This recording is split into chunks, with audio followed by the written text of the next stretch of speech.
У нас про нашу війну зараз пишуть до непристойного мало.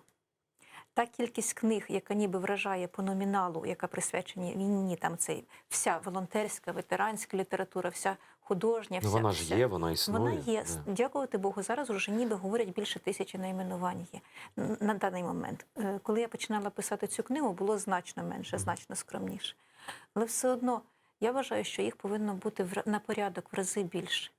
Це та робота, до якої повинні залучати в примусовому порядку всю нашу спілку письменників. Доки не напишеш книгу про війну, ти свою спілчанську посвідку не отримаєш. Там, чи що там вони... Путівку в Дом писателей. Ти письменником не маєш права називатися. От просто це має бути як вхідний квиток у професію, розумієте? Тому що, на мою думку, це зараз найважливіше, що у нас є.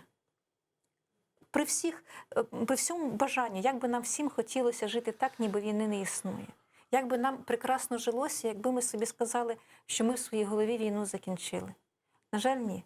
Доки наші території окуповані, доки там гинуть наші люди, доки Крим, доки Донбас в окупації, доки Росія не покарана за ті злочини, які вони творили і творять, і ще скоять в майбутньому по відношенню до України, українців, кримських татар, доки не буде відновлений цей баланс і ця справедливість, ми не можемо заспокоїтися.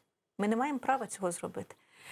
Якби я була, я вже говорила колись, якби я була лікарем, я б їхала, лікувала військових, там, чи стоматологом, чи це. Якби я була водієм, я б їхала водієм. Якби я була будівельником, я б брала свою бригаду і їхала, будувала там, що потрібно, бліндажі, укріплення, що завгодно. Я філолог. Все, що я можу зробити, я можу написати. Для мене було очевидно, що нам потрібна книга для широкого читача. Дуже складно продати книгу про війну.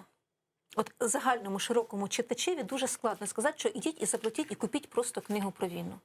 Це купить 1000 людей, купить 2. Еще надо написать так, чтобы ее купили. Да. Я понимаю, ми повинні продавати історію людини, ми повинні продавати драму, ми повинні продати трагедію, комедію ми повинні продати історію, детектив, яка зачепить просто читача.